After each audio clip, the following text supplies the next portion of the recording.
Welcome back to the Ethan Claire podcast show. We just got back from a big trip down to New Orleans. It was a great time, and me and Colin, Mason and 2-in-1 were the ones that went on the trip.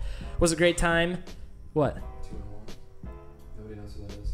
No one knows who 2-in-1 is. It's Nathan John. He's got 2 first names, so we call him 2-in-1. 2-in-1. I like it. 2-in-1. 2 first names and 1. Thank you for making me say that, Dalton. Not too many people know, but it's a great week to be podcasting. Before we get going, I just want to give everybody a warning. Viewer discretion is advised for this podcast. We're talking about some very serious topics. And if you have young kids watching or somebody who is sensitive to topics about sexual-related stuff, I would not recommend watching this podcast because it gets pretty intense.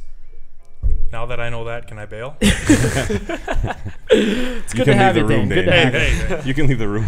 Before we get going, please share, comment, like, retweet, anything. Just pretty much get the podcast out there. We always appreciate when people are sharing it with their friends, and we're trying to get a bigger audience. So thanks to everyone for doing that, and keep it up. This week's guest on the podcast, we got the famous Dane Nielsen, athletic director of Wyndham, and a bunch of other stuff. Hey, thanks. It's a pleasure to be here. Thank you for coming He's back. back again. He's back again. Long time listener, second time on the show. Wow. Well, thanks for coming back. We got Colin Claire over here, the brother. He was not. You weren't on last week, were you? Yes, I was. He was on 2 in a last week. row. Wow, he doesn't even remember when I'm on. And Damon, you were on last week too. No, you weren't. the week wasn't. before. The week before. But this is my 5th time, so I get a Fifth jacket or time. something, or 6th time you get a jacket. 6th time.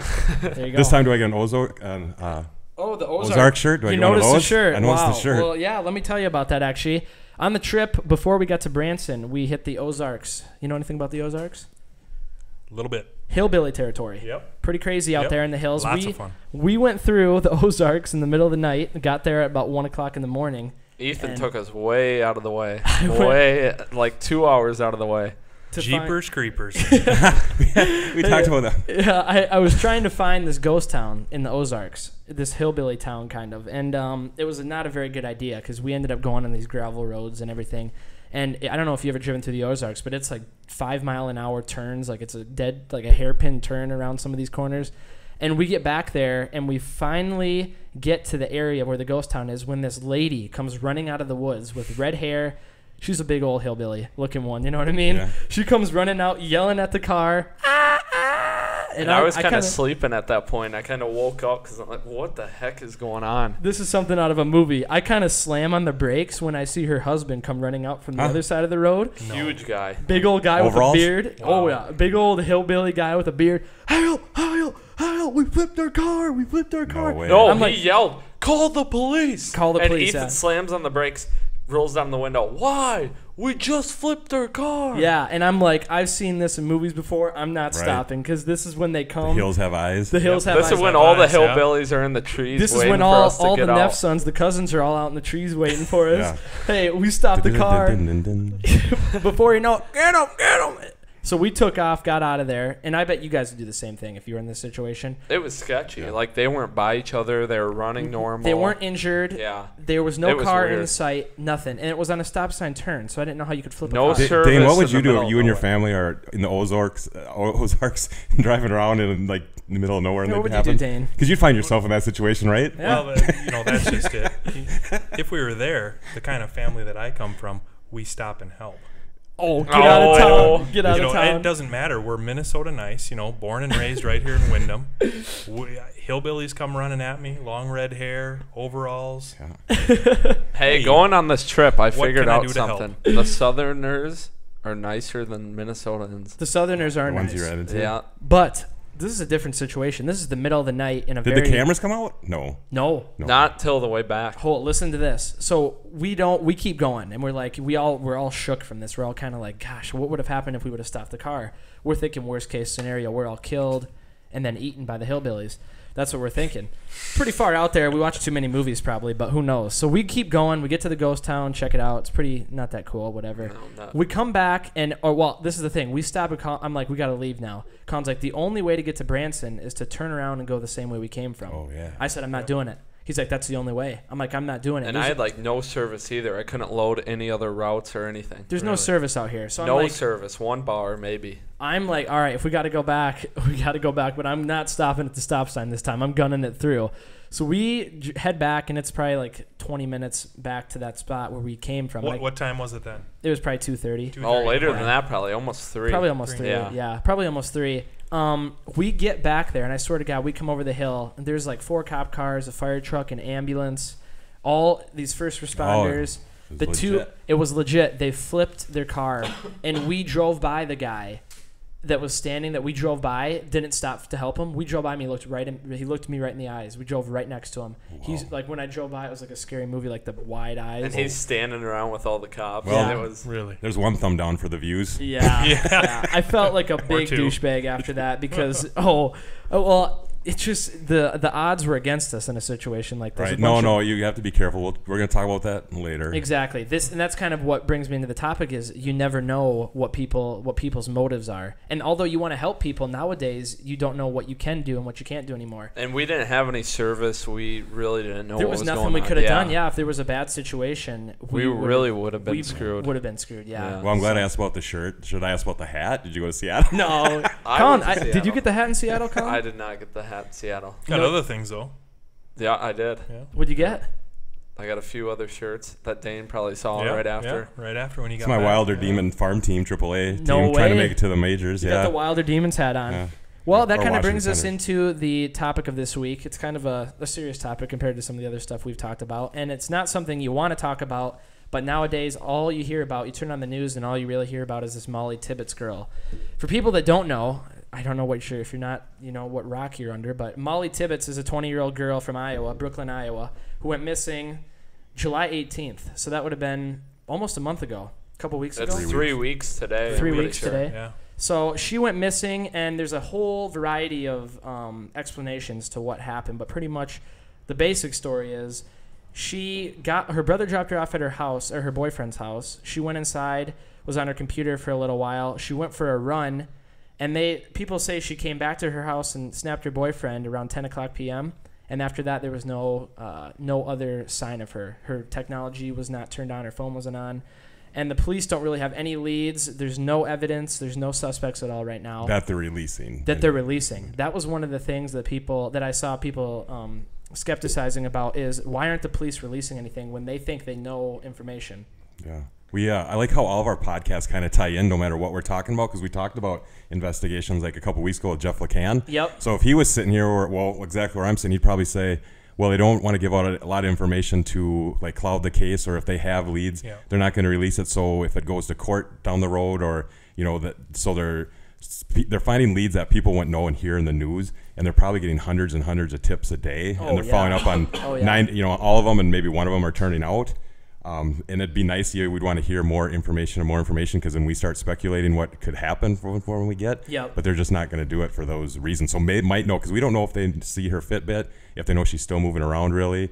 Her dad just came out the other day and said that he thinks that she's still out there with someone who might be like obsessed with her or had a relationship with her that took it the wrong way. So could have maybe got kidnapped by somebody she knows, but he might just be holding on to hope. I mean, we don't know because you don't get the whole story, and you kind of start interjecting what you think too. So Fitbit was supposed to come through with some information. Yeah, whatever. did that I didn't know if did that they not has release come to light yet. And Snapchat should too. Yeah, they were supposed to be involved, and that's what I want to know. Did they something. not release that information? Is that something I have not heard anything? And that leads to Apple releasing stuff. Like, where do you do that too? Because we talked about that last week. How Apple doesn't work with law enforcement. We should start by saying too, we hope that she's found and safe, alive, and comes back to her family. Definitely. I hope that this works out for the family. Right now, this is a scary situation. 3 weeks missing. I know that I was talking to somebody a couple days ago about this, and they told me that the stat is if they're missing for more than 2 days, 48 hours, the chance of them being dead is 90%. Really starts going down. Because most of the time, a kidnapper will take them, get rid of them as soon as possible because they know what the outcome is. Yeah. Ethan, isn't it extremely high for like 3 hours after the kidnapping? It is extremely high, 3 hours after. And I bet you it fluctuates if it's a stranger compared to a relation to or something, because you will hear those cases where, I can't think of her name, but I think it was in Utah. She was like missing for months. 9 months or a year. Maybe it was even more. And then they end up finding her. But that was with someone I think she knew. Oh, really? Yeah. I didn't hear about that. Well, that's what I was going to ask you guys. Do you think it's a local person or somebody from outside of the state, county? Is it somebody that knew her really well, or is it somebody that just was out looking for kids or whatever? Yeah, I hate to speculate because I don't know the whole story. Like how we talk about just their opinion so the chances. So what could be the rundown is, you know, there's this pig farmer that they're doing, and he has prior stocking things. So he's in the mix that we know about. Yep. It could be a complete stranger running on the side of the road, or knowing that she was dog sitting at home alone and like stalked her and went to her house, or it could be what the dad kind of brought up, if someone got kidnapped or left with someone. That would, I don't know what the odds are with that, if he's just hopeful thinking, but I mean, you can't really rule any of those things out when you don't know. Oh, no. If it is that pig farmer, they probably won't find her body, though, because he chopped her up, fed her to the pigs. That was a theory. That was a theory that I was reading online, too, that the pigs, because they'll eat pretty much anything. What do you think, Dane? Will. Yeah. Yeah, what do you think, Dane? Do you think local person? I do think it's someone that possibly maybe was obsessed with her, knew, of course that's just all opinion. Yeah, who knows what it could be, anything. Oh, but, yeah. But you'd think it's somebody that maybe had a little bit of knowledge of her, or that she liked to run, or that seems more likely than some of the random ones. Not that the random ones can't happen. I mean, you see it all the time. Oh, yeah. News, social media, whatever it might be, where people are kidnapped and strange things happen. But you wonder if there's a little bit of a little tie or relationship. You almost have to think it's from the community, because how close the community is. Like, what is it, 1,900 people? 1,400 people. This is a town. 1,400. It's a very small town. And they ruled out the boyfriend. I think that's what they're saying. Was he 100 miles away working? Yeah, he was in a construction job or something. Yep. People keep speculating. He wasn't too clear on what the Snapchat was. Like, he didn't seem to remember. No. When, and I'm not speculating, but I mean, it's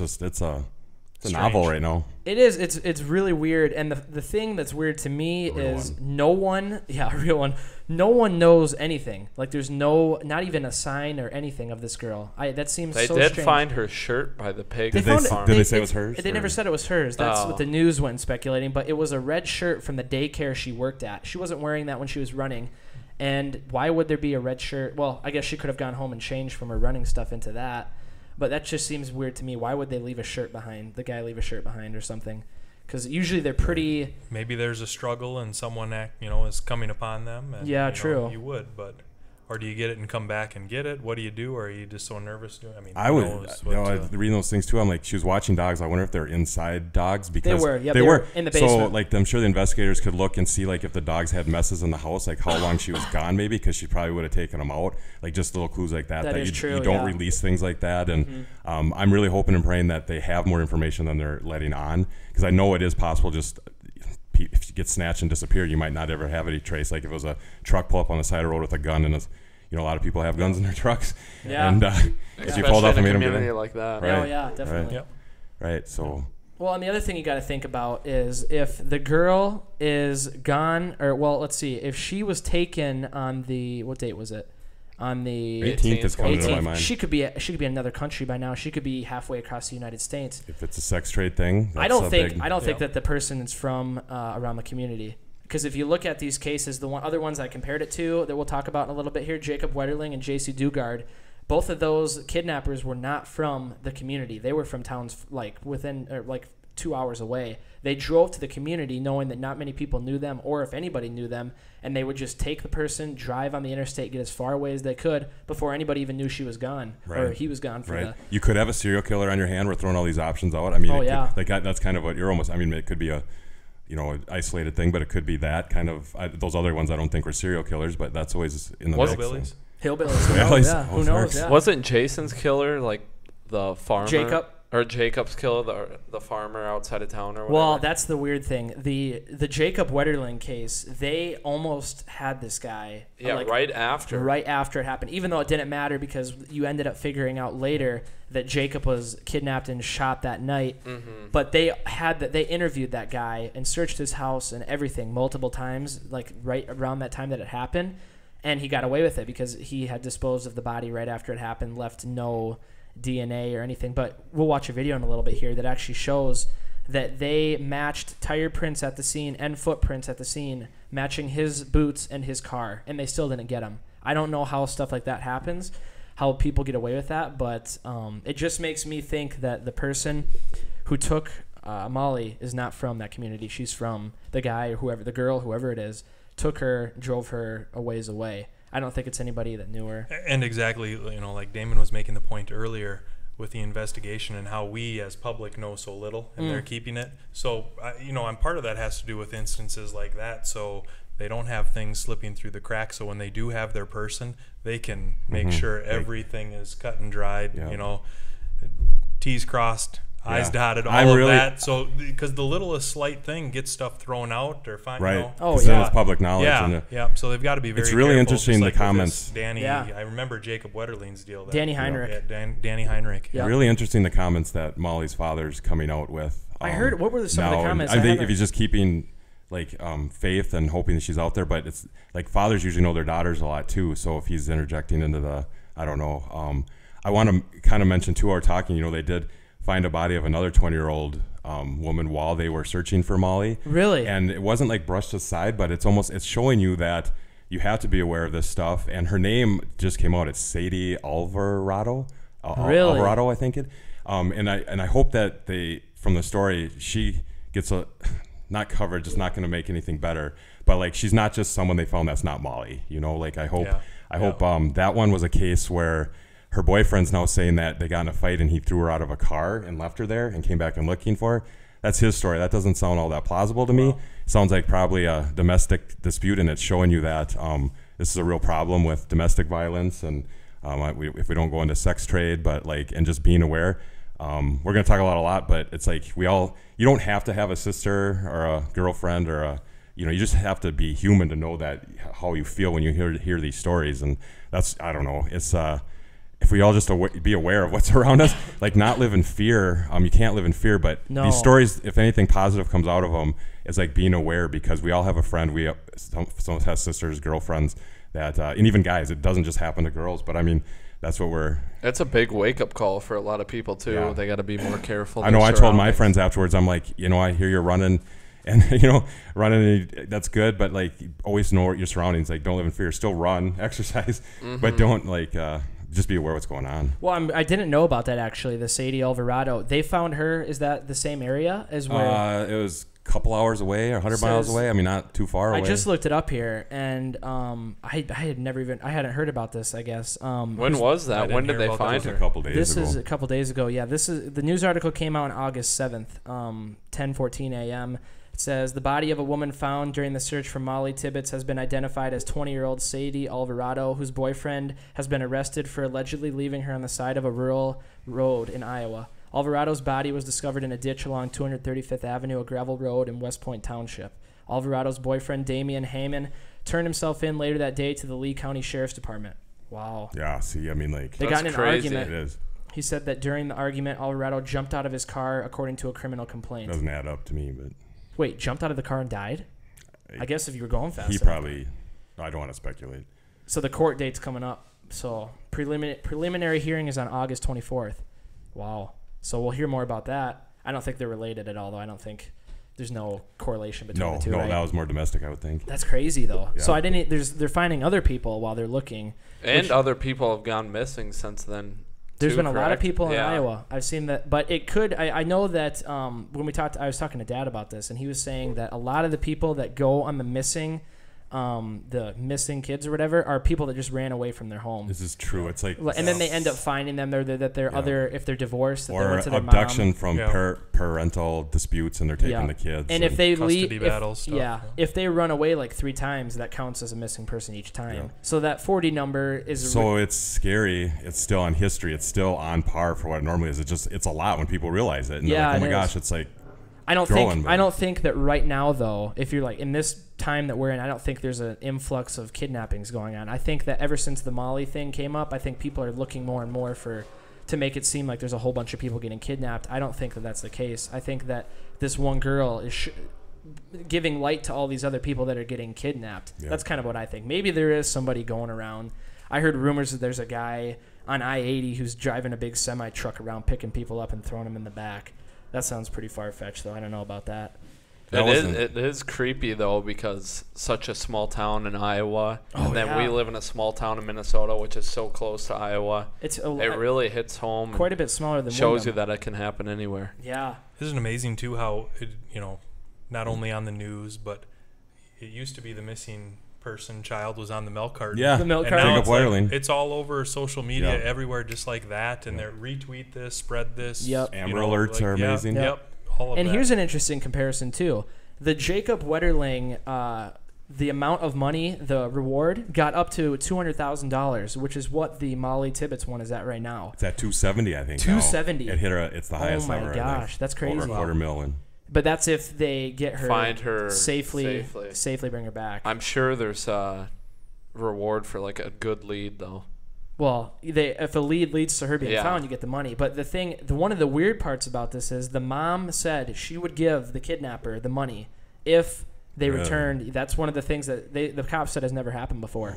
That the mom was willing to give the kidnapper the money if he returned the body or she. Problem is the kidnapper will probably be in prison for who knows how long. Yep. So I don't, and like we said, it's probably, who knows what happened. It's hard to say, but it kind of makes you. Now, you shouldn't be scared about it, but I think people have to be aware of their surroundings, especially if teenage girls are going out for a run or whatever, to just be, you shouldn't be scared about anything. You shouldn't be going out every day worried that someone's going to take you, but you definitely have to be aware that stuff like this is going on, and that's why I think it's good that we're talking about it, so that people who don't know much about this can know about it and know that there are bad people out there, and that there's a lot of sick, twisted, when we talk about some of these other kidnappers who've been caught, you'll really realize pure evil. I told you that I don't want to read about. We'll talk about Jacob Wetterling, but I didn't know if I wanted to hear the details because we grew up with that. Dane and I are in the age where we grew up with that case. Oh my gosh! And it wasn't curiosity; it was just like finding out and knowing about your surroundings and stuff. And it haunts you when you hear what the guy said to Jacob and stuff. And you don't forget that. Oh my gosh, it's crazy, and it just shows you, like you said, the pure evil that is out there, and that there are people who are willing literally to do anything, and that think that someone's telling them to do this. They don't think that they're just supposed to go out and get kids. They think that it's like a gift from God or something that they, like I know when they caught the guy who took Jaycee, he was on a quest. It was a mission from God to get these kids to desire his sexual fantasies. And that was his whole thing. Like, they're messed up in the head, and there's not much you can do about that. It's just something that these people are born with. There's 747,408 sex offenders in the United States on the sex offenders registry right now. And that could be first degree, second degree, third degree. If they're a third degree sex offender, the rate of reoffense is extremely high. The chances of them reoffending if they get out of prison or whatever are very high. And those are the ones they've caught. Exactly. Yep. That the ones that are caught. I was reading something. 20% of rape in the United States, or 20% of rape in the United States is caught. The other 80% is never. I was going to ask if you had the Yeah, the other 80% is never turned into the police, never found, or there's no criminal case. So there's a lot of people that are getting away with this stuff, and it's sick. And it's scary. It is really scary, even in a community like ours. I just have a real quick short story here. That obviously there's sex offenders in Wyndham, and when that occurs, we hang their picture and stuff up on the school on the door, so people are just aware, so they can be aware of their surroundings and stuff.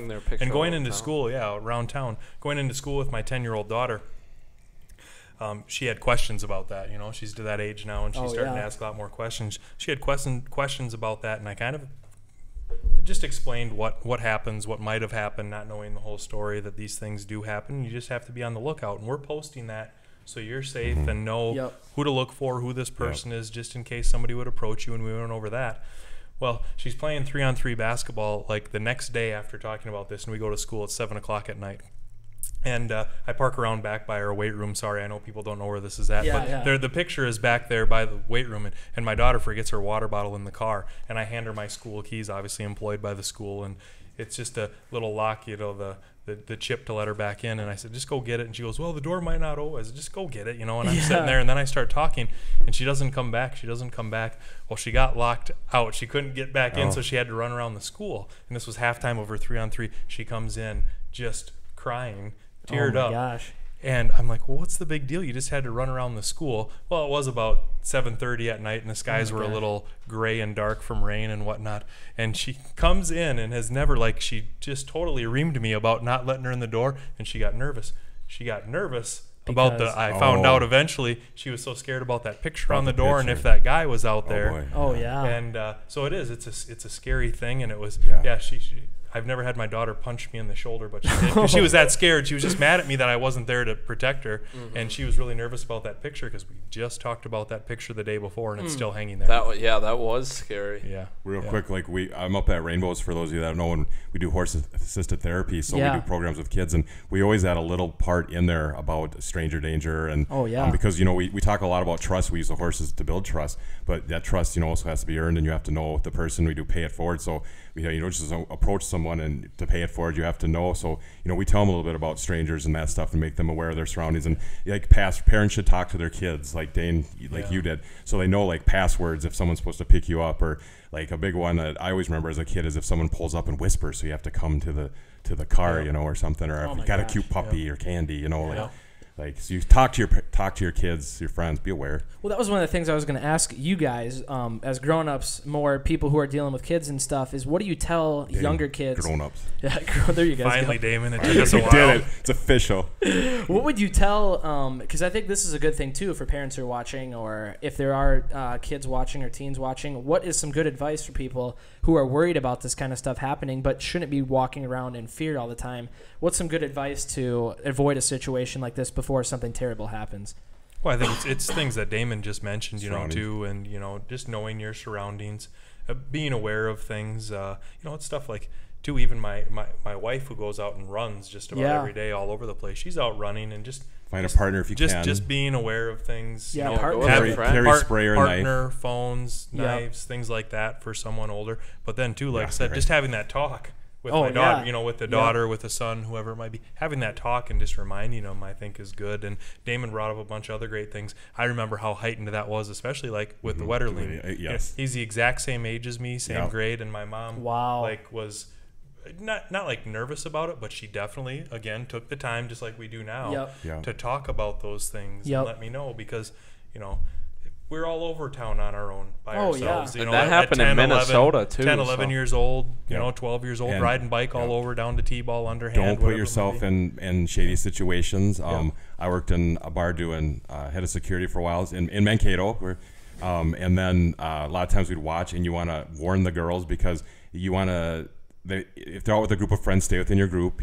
Don't go with a guy you don't know. Watch your drink at all times. I mean, this is a different subject, but it's all those little things, like just being smart about what you're doing, and take yourself out of those situations where you have a percentage.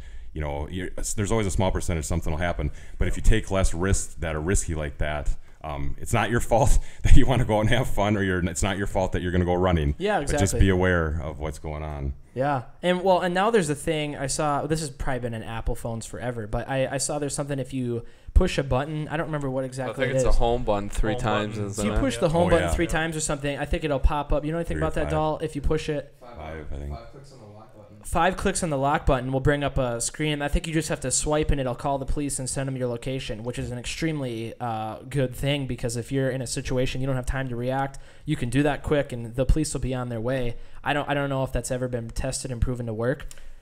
My Apple Watch does that. Oh, really? On just if you hold in the side right here, it'll automatically call 911. Oh, really? And the only reason I know is, I read about it, but I was golfing, and I left my watch on when I was golfing, and my swing held the little button down. And all of a sudden, it was like dialing 911, and I was like, "Oop!" They called me back to ask if everything was okay, and You're I like, said, "No, I sliced." "I'm sorry, so sorry. I just sliced it into the woods." I was like, "No, I'm just kidding. It was my Apple Watch," and they're like, "Oh, yep, it's obviously happened before." Oh my gosh! But that was pretty cool because they called back, but it was just holding down that button for an Apple Watch. You just have to hold the button. Oh, wow! So talk about some other preventative things too. Oh, yeah. Like for my wife who wears an Apple Watch when she's running, just hold that down if there's something. At least there's. There are things, So people who are watching the phone, the Apple Watch, and I'm sure if there's other watches, Android watches, I'm sure they all have stuff. It's good to know this stuff before you go out, because this could really happen to anybody. We keep talking about girls. This could happen to a guy as well. We'll talk about Jacob, obviously a younger guy, but still, this could happen to really anybody. So you need to know these things so when you go out, you can be safe and you can get home and you won't have to worry about something happening to you, because there are scary people out there. But in the end, I think this will pass over, and I really hope that they find Mollie, because it's a terrible situation. But Boyfriends, don't be afraid to feel needy. Yeah. Call your girlfriend after she got home. Make sure that everything all right. Yeah. Well, we're going to take a little bit of a break here. We'll be back in the second half of the podcast talking about the comparison between Mollie, Jacob, and Jaycee, and kind of to see if there can be some comparisons, and we could try to not solve the case, but bring a little bit more light to it. We'll be right back.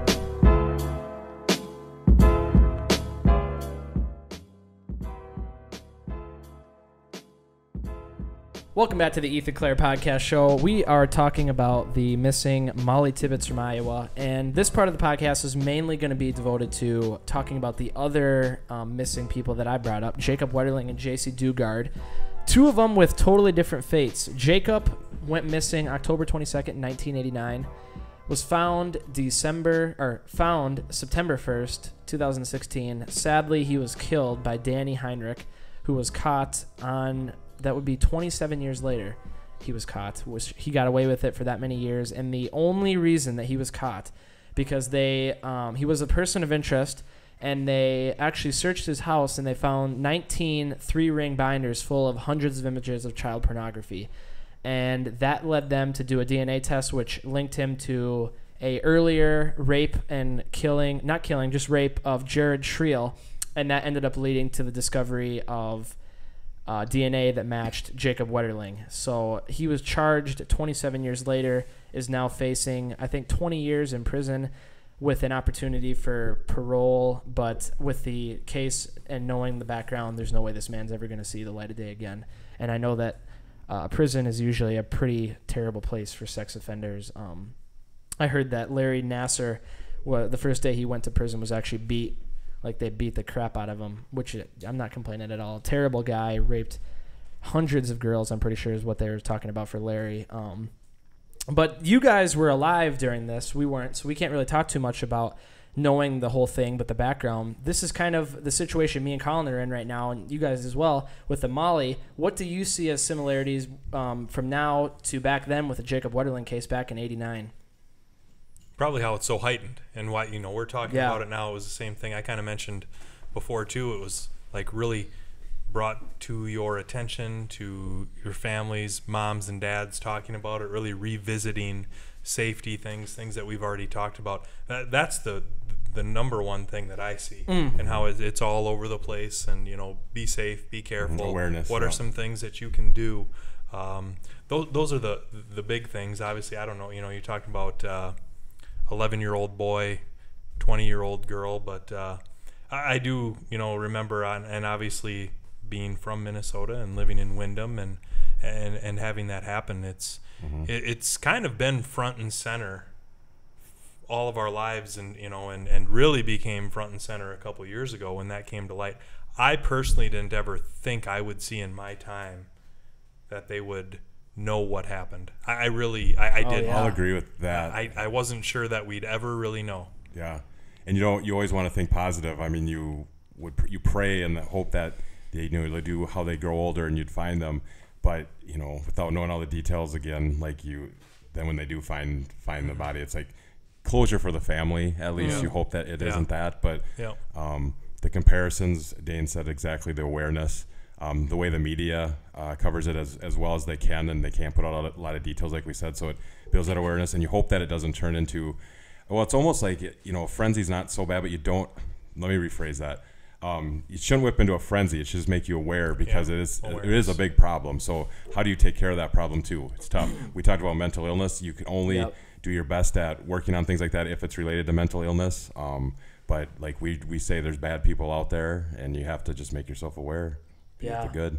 Well, and this is another kind of a sad thing to think about, and it's something that in one of the interviews where they're talking about Jacob Wetterling, I think Patty was the one who brought it up, that the first 30 days everyone's on your side, the news, everybody's all talking about it, the big reward, and then you kind of notice that people move on to the next mystery. Next mystery. And then Patty was talking about how she felt like she was the only one left. She's Jacob's only hope. She was strong and kept going. She was strong and kept going. She never gave up all the years. 27 years later, she still, when they found his body, was still on the news talking about, she wanted closure like you said, but she was bringing awareness to other people so this doesn't happen again. And it's sad to see Mollie now, but like that was what I was trying to say. that the first 30 days, everyone's on your side, and then you kind of lose hope. And you shouldn't, when there could be, that's where we're switched over now to the Jaycee. 18 years later, they found her alive. Yeah. Well, before I toss the question back to you guys being around that age now, being 20, is it like something before this happened with Mollie that, I mean, you probably gave it a little thought, but now since a story like this breaks out, has it really piqued your awareness of it? I mean, is it something, you have a girlfriend, correct, Colin? And yeah. Like, do you think about her right away when you hear a story? Definitely. Do you have a talk with her? Or? I have talked to her about that, and also her little sister, Emily. Yeah. Yep. I mean, if you, like, bring it to yourself personally and then think about, like, that could happen to you, because people always say, well, don't think it can't happen to you, because it could happen to you, especially because it happened in such a small town. But, yeah, I have talked to her and talked to her little sister, and it is scary. And, I mean, I am a little worried. I tell her you got to be aware of your surroundings and know what is around you and all that, you know. But I have to say, before the Mollie case, I don't think anybody was talking about kidnapping or abduction. Oh no, yeah, for years. No one was worried about it. People were just living their life, but then it sometimes takes something like this to come up to where people are actually aware of what's going on. Because before the Mollie thing, no one was talking about it. No one was thinking that anything was going on. But I mean, not like it's... No, not. But like, isn't that what's amazing about Patty Wetterling, Jacob Wetterling's mom? I mean, for all of those years to still be front and center and trying to make families and kids aware. You talk about strength and how much the love of her son, that love can pull through. You know, we talk about these bad people and stuff, but wow, Patty Wetterling, and I mean, kind of extremely tough on the family and relationship with husband and everything else. And Wyndham has a crisis center, which is a great resource for anyone out there that needs help to contact the crisis center and learn about the trafficking or the abuse, domestic and stuff too. So they're always trying to keep it in the light. And Patty Wetterling was able to come to Wyndham and speak at her school, and just presented some information to kids and making them aware of things, and did a question and answer. Oh, really? I remember that. That was pretty incredible. Probably some of the things she was able to answer. But when it's front and center like that, especially for students, because just like you said, this will come and it'll go. Yep. But when you can bring that to light years later and things like that, and see the person firsthand right in front of you that was involved in such a difficult and trying situation, it really, like you said, you talk to your little sister, your girlfriend, you think about it as a father. I think about, my goodness, if something happened to my children, or if I knew of someone that did something to my children, I would have a hard time containing myself. Oh, yeah. Definitely. It opens your eyes. Well, here's something else, Dalton. Why don't you pull up the Jacob Wetterling extracted transcript? This is going to be tough because it has some very graphic stuff in it. I think it's important for people to hear this, though, because it's public information. It's the court transcripts from Danny Heinrich's court appearance, which was on the September 6, 2016, 1 p.m. This is in Minneapolis, Minnesota. 54 pages long. It is him admitting to the crime, and he had a plea bargain deal where he would only get the child pornography charges if he told the police what happened to Jacob Wetterling and this Jared Schriel kid. So I'll kind of read the part of it here.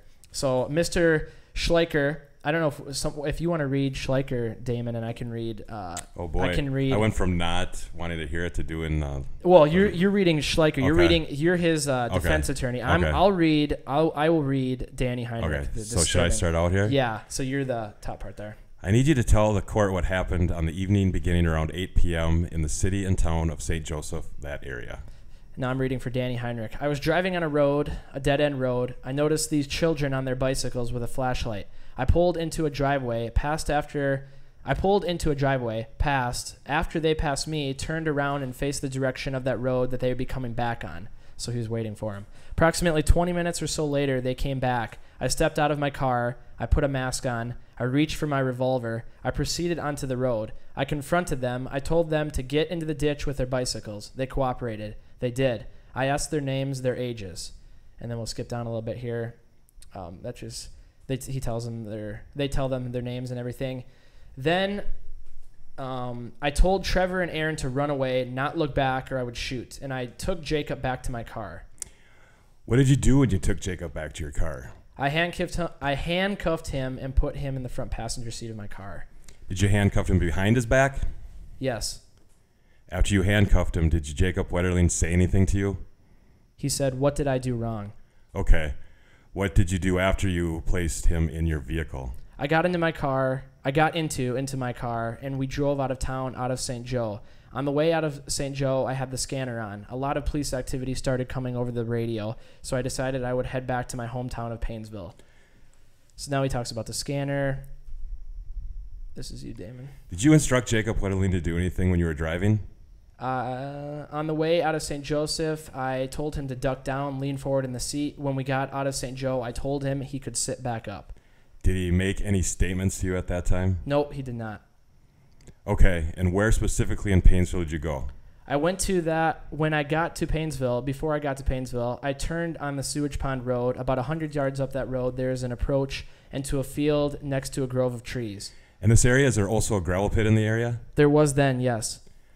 This was an area with which you were familiar, is that right? Yes, it is. What happened when you pulled the vehicle into the area near the gravel pit? I drove as close as I could to a grove of trees. I stopped the car. I got out. I opened the door for Jacob. I unhandcuffed him. I took him over to the edge of the grove of trees. I asked him to undress. I undressed him. I touched his penis.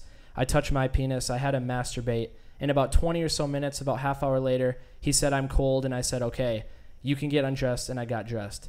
Then there was actually no, that's, just stop right there, Dalt. I remember the one that stuck with me it's tough reading, right? Oh, yeah, it's tough reading, So especially my part. the one that stuck with me, Tough yeah, especially your listening, part. too. I wouldn't have read, yeah, good job. Not good job, but I wouldn't have read it. So awful. I'm kind of Yeah. sweating from reading that, actually. It's Right. It's The tough. thing that stuck with me is Jacob, what he said before he killed him, and Jacob asked him what he did wrong. Jacob did nothing wrong, and then to ask him to be that innocent and ask him that. And he still go forward with it. Yep. Shows that this man has no sympathy or emotion or anything for this kid or anybody in general. It's sickening, and it's tough to read. And there is in the Jared Schriel one, I highlighted more of it, but it's after reading that I can't read the whole thing. I want to read one line out of this. I can't read the whole thing. He said, because this is what happened to Jared Schriel. This is the kid that he actually let go. Because it was a couple months before the Jacob Wetterling one. I don't know if you guys ever heard about this. Jared Schriel, a kid in Cold Springs, Minnesota, not too far from St. Joseph. He raped this kid and actually let the kid go. There's one line in here that I thought was so disturbing. He said, this is Danny, "I was driving around Cold Springs looking for a child." That's the line. "I was driving around Cold Springs looking for a child." What kind of son of a gun drives around a town looking for a child? When I read that, I didn't want to read any more of it. I had to see what happened. And if anyone else wants to go, you can go check this out online. I don't want to read the rest of it because it's the Jacob Wetterling. I don't one. want to hear it. No. Yeah, I don't want to hear it. It's the Jacob Wetterling one times like 10. It's terrible. And this kid actually got away. And the amazing part is he worked and has been working with Patty Wetterling to stop things like this from happening. He came out from such a terrible, such a gruesome experience and is actually trying to make a positive change, which is unbelievable for someone who went through trauma. And if people don't know what happened, it's just... So when I read that, I want to... makes me feel like saying thank you to all the investigators like we did last week. All the police officers who do this day in and day out and are sitting there with that person. As tough it's tough for us to sit here and we read that, and that's tough what we did right there. But they're doing that, and that's like, and I know they get the thanks, but sometimes in the spotlight they get the with all the body cams and all that stuff that we talked about too. But they're doing this and they're catching these people. And people don't realize what they have to go through. Right. We have trouble reading the transcript from the court when there are people that have to see this firsthand, and I can't even imagine the amount of stress, the amount of leave that. They say leave work at your door. You better know how to leave that at the door and go back to your family or back to what you're doing. Yeah, I think it's impossible, and I don't know how they sleep at night. It really changes you. I didn't think I'd have a hard time going through that. I didn't know we were doing that, but I'm sorry. I didn't want to shock you or anything. No, that's shock value. So if you're gonna take anything positive away from that, good thing you did that warning. And there's evil out there, and be aware of it. It's just and I was doing it more to show people, just that I guess you don't have to show people that to show them that there's bad stuff going on. That really hits home though when you read the actual guy saying this stuff. That's what he said, and that's what happened. It's really messed up. And There's a video, Dalt, of let me see here. Maybe it's the bottom one, the WCCO. This, before we go, this is a little bit of a background in this video. We're not getting any audio from Dalt, by the way. It's this is what I was talking about earlier. They knew, or they had a pretty good idea that it was this Danny Heinrich guy. They actually did an undercover camera and they interviewed him. He said they searched my house multiple times, didn't find anything. And the weird thing is, that's what that pig farmer said. Yeah. I don't want to point fingers at anybody, but that's what the pig farmer said. He won't take a polygraph? No. Well, this guy took a polygraph test multiple times and he failed it. And somehow he got away with it for that many years. But watch this video. This is a WCCO report from not too long ago. And it actually shows interview footage from the 90s from 96. Check it out. Good evening. For the first time in nearly 20 years, we are hearing from the most recent person of interest in Jacob Wetterling's kidnapping. WCCO spoke with Danny Heinrich in 1996. The interview was done in his car with a hidden camera and microphone. At one point, Heinrich describes how authorities arrested him and accused him of abducting Jacob from St. Joseph in 1989. No, it's you, it's you, it's you, it's you, it's you. I know it isn't, no it isn't, no it isn't. WCCO also reported back then that Heinrich had failed a lie detector test. Transcripts of the interview quote him as saying he does not want to take another one. Esme Murphy looks back at the interview where Heinrich describes his encounters with police during the early days of the Wetterling investigation. There is just a brief glimpse of the back of Danny Heinrich getting into his red 1987 Mercury sedan. A hidden camera and microphone capture his conversation with a reporter. Heinrich says he doesn't know where he was the night of Jacob's abduction. I don't keep track of last week or the week before. I'm probably home. In 1996, investigators showed WCCO this image of a footprint from Jacob's abduction scene and told us that it was consistent with Heinrich's shoe print. And they said this tire track was consistent with the tires on Heinrich's blue Ford EXP. During the interview and in transcripts, Heinrich says in 1989 and 1990, he was under surveillance for months. It was pure hell. This original January 1990 search warrant shows investigators search Heinrich's Painesville home looking for Jacob, his clothing, a gun, and any evidence to show where he was on the night Jacob disappeared. They also looked for evidence from an earlier abduction in January of 1989. In that case, 12-year-old Jared Shirel of Cold Spring was abducted, sexually assaulted, and then let go. In the 1996 interview, Heinrich insists he knows nothing about either case. There's nothing I can tell. I have no information whatsoever. That's the truth. While 12-year-old Jared had not been able to pick Heinrich out of a photo lineup, he did help the FBI create this sketch, which bears a striking likeness to Heinrich. In February 1990, authorities arrested Heinrich and charged him in Jared's case. That is when he was accused of abducting both boys. We know it's you, it's you, it's you, it's you, it's you. All right, you can stop it, Dalton. No, it isn't, no, it isn't. So this is from, I don't remember if this came out in 2015, 2016. I think it's right before they actually got him. But they knew it was him, it seems to me, from the beginning. They just didn't have the evidence to actually prove it, that they couldn't find anything in his house or whatever, which is sad because it just seems like they were right on the edge of getting him, and then he got away with it for that many years. And you can just tell. It feels like they knew it. I mean, he failed the test, the footprint, shoe, yeah, the tire track. And I don't know how much of that can be used against somebody, if a tire track could be matched with someone's car, if that can make them the suspect, or I don't know how that all works out. How can he sit and live life every day? Oh my God. Knowing what was done and then lying. And then lying about it. And then just to go on every day. Mm-hmm. Psychopath. I don't get it. No, and we won't get it. Yeah. Like that's like we sit here and we know our values, and that's like you want to think the best of people and perceive that everyone's good, but like can't say we're enough. Like not everyone, I'll say, is normal. As normal as maybe we're not. We're normal, and there's. Maybe that's not the right word because I'm not talking about mental health now, but people don't have the same values that we do, that your good person does. And when you're trying to figure out what's clicking in their head, what's going on. Oh, well, their brains are wired differently. A psychopath has a different wiring of the brain, and it's something that I think a lot of people look into. They try to study and they try to figure out how you can solve something like this. A lot of the time, prison is the answer. There's not much you can do because they have this feeling in their head that they have to do it, and if they don't, they're not fulfilling something. Or if prison's not the answer, they're just not going to figure it out. Yeah, well, I mean, I don't know. It's tough because you want you like you said, you want to think the best about everybody, but then something like this happens and you realize that there are people out there who just don't deserve to be out in the public around anybody because this is just messed up. And I don't think sex offenders should ever be able to get out. No, I think once they do it once, put them away for life. I think if a one time, if you do it one time, and if it's obviously there's different levels of it. That's why they have first degree, second degree, third degree. I think a third degree, put away for life right away. Oh yeah. It's just too dangerous to have them back out, knowing the recommitting rate and everything. It's not worth another kid because this is something that'll change a kid's life, a family's life, a kid's life, community's life.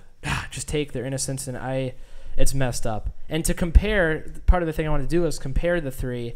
I wrote down some comparisons. Both, this is for Jacob and Jaycee. Both were 11 years old. Both were driven out of town where they were taken from. Both kidnappers were from out of town. Both kidnappers had criminal past, and both were almost caught multiple times. They almost got the Danny guy, and they almost had the Jaycee girl. Watch the video in the backyard, Dalton. Talking about the Mollie case, that pig farmer has a criminal background too. So. Yeah, I just don't. I hate to point fingers at if he's a regular guy or something. Well, he's obviously not a regular guy. And to clarify my comment, that prison is an option. There's other options too that they shouldn't be around, but I don't get into that topic. Oh yeah. All right, Dalton, play it.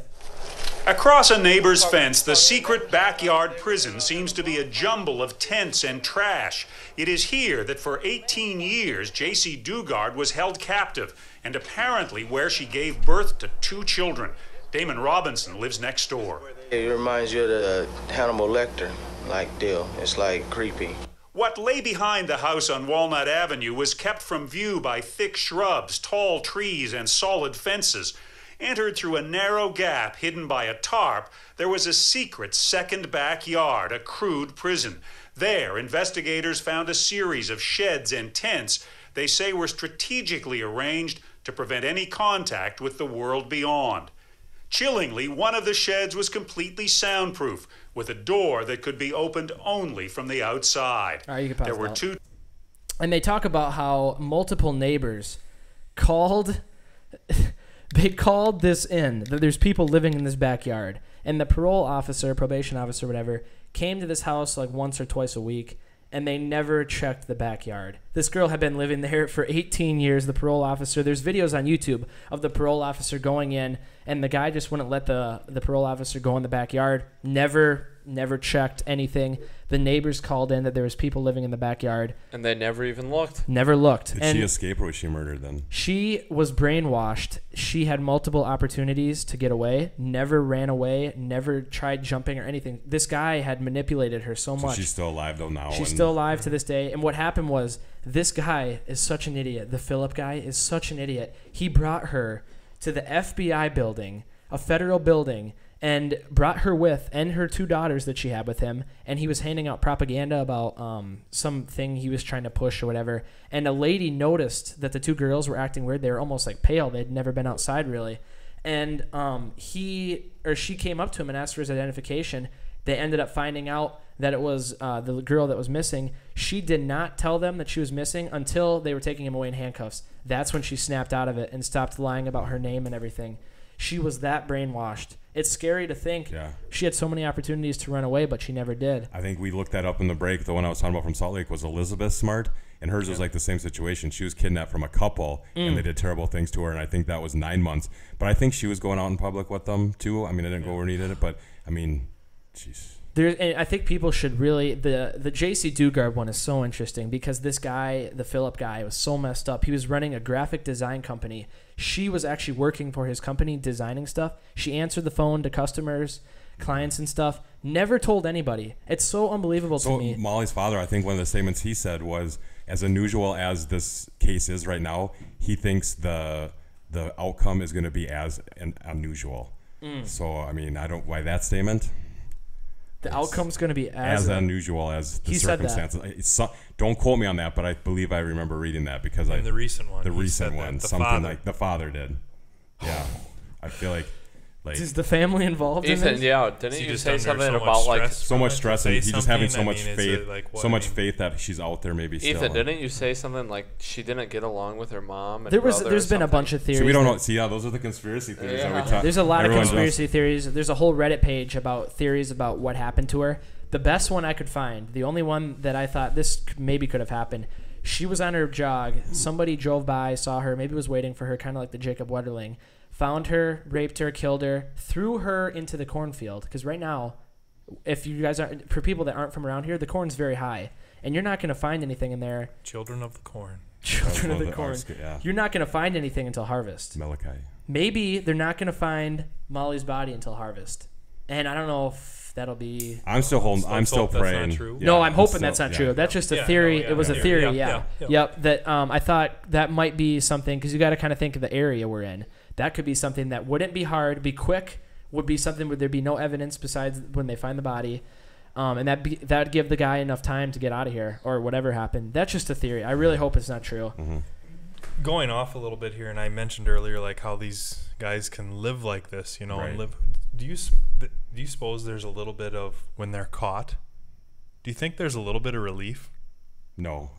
Maybe. You know what I mean? Maybe. Because this whole time in the back of their head, they're like, I'm gonna get caught. You're living like, yeah. And then all of a sudden, like, maybe he had enough with the Jaycee, with the Dugard, to go into the FBI. Maybe he's just trying to see maybe how, and just like you just can't. Maybe by a case, but I guess I said no right away because I don't feel like they have feelings. There are no feelings. I don't feel like there's no remorse. There's no remorse. Well, for sure. Some type of feelings. There are. Everyone has feelings, but if you look at psychopaths, they do not have remorse. That's something that psychopaths, sociopaths do not have is remorse. There's no feeling of guilt. There's no feeling of they're doing anything wrong.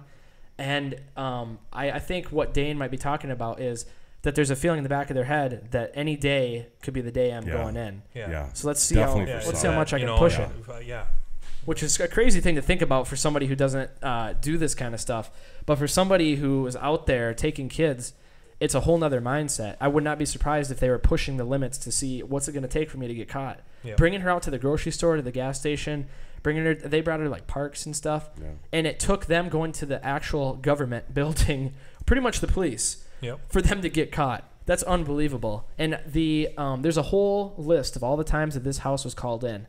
It's dozens of times they were called in for stuff. I don't know. The ages of the daughters when they were finally caught? How old were the daughters? Did that say anywhere? Does anybody know that? I don't know that. In this case, in this Jaycee, in the Dugard. Her daughters, like 11 and 15.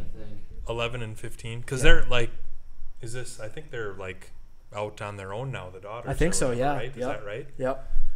I know that Elizabeth Smart goes on the circuit now. When I just looked up, and she does like an advocate for safety. Oh yeah, and stuff too. Well, I'm sure when you get out of such a negative experience, all you want is positive, and the only way to do that is to try to change this and make sure it never happens to somebody. Dana, you asked that question too, and a lot of rainbows. What we do too is obviously we don't deal with anything this deep. We're getting to younger kids and trying to give them things to make themselves feel good about themselves, so they have something to be proud of. And where am I tying this in? It's like these people that have gone so far that they're doing this stuff. I mean, how do they feel? I mean, it's crazy. It's just you can't put yourself in it. Like no, it's something that it's a total. So you try to spread kindness when you can to the young kids. So they need hugs. I mean, where was it down the road with Danny or the other guys, whoever? Where was it that all of a sudden it really started to make that wrong turn? Right. I mean, Lee brought up what was it? That last podcast. Lee brought up a good point in when they're starting to do drugs.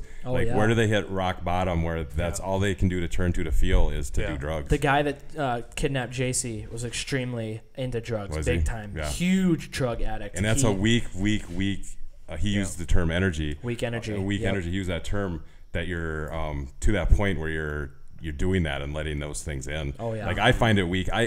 I related that. This isn't off topic, but it goes the same with artists. Like even if you're smoking pot or doing that stuff, it's almost like it's cheating. It's like you're being creative. You should be a strong enough willed person not to have to take drugs to be rely creative, on drugs or something. you should be a strong enough willed person not to do drugs. So you have to feel good about yourself to not want to turn to that. Oh yeah. Well, and it's just something where these people are never going to be able to be helped. Somebody like this who's willing to do something like this, what are you going to do to stop somebody? We could sit here for Oh yeah, we could come up with hours. solutions and stuff. There's nothing you can do. These guys are out here, and there's people that are so sick and messed up.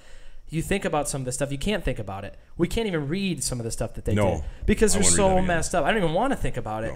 But it's stuff that is happening all around us in such a perverted world right now, where all you can do is just hope and pray that nothing like this would ever happen around Windham. Yep. And then something happens in a small town like this, and it kind of shakes everything. Yep. And then it's tough to go to a positive from that, but then keep in mind that there are good people out there. Oh, yeah. And you have to build that trust and build those relationships with them. And it's one of the reasons I moved back to Windham, not because of the small town, but just because, you grow up here and you don't want to put yourself in a bubble, but you want to surround yourself with good. And then your world feels good, and then you fight the evil out there too, if you want to use those terms. Yeah.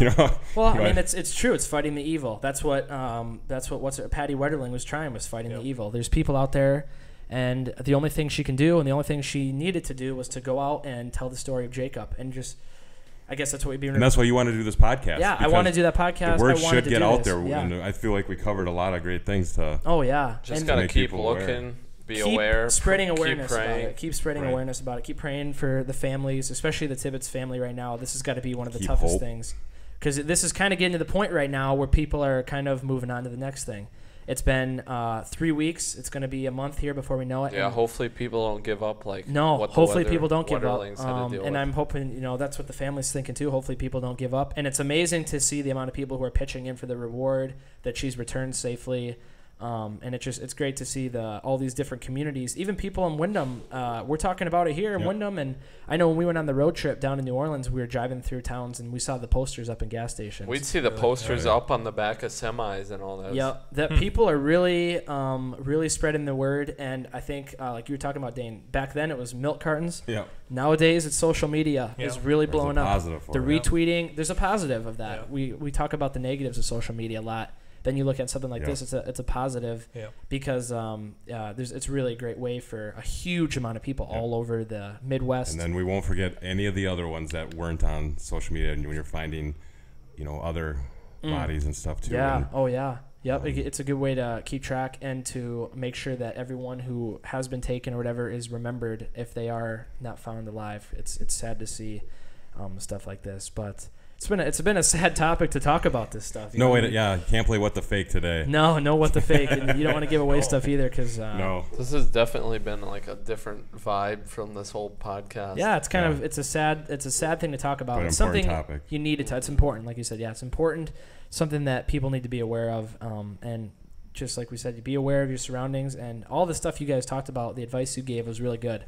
If anyone's listening, a teenage girl or parents of kids, I don't think you should be afraid of anything. I think this is going to clear up, and I think I think you should just be aware of your surroundings and use the technology you have as a benefit. The Apple Watch, the iPhone, there's some good things that come of that. So just be aware of your surroundings, and hopefully nothing like this will happen around Windham or any of the communities around here. And I like hearing your guys' perspective too, in danger too, or like the same area, but being that it's around the case like this that you're hearing now for one of the first times, kind of. It's tough, and I think it'll pass over. Hopefully it all goes out well. It comes out to be a positive outcome of this. Either way, there'll be more awareness spread, which is the good thing.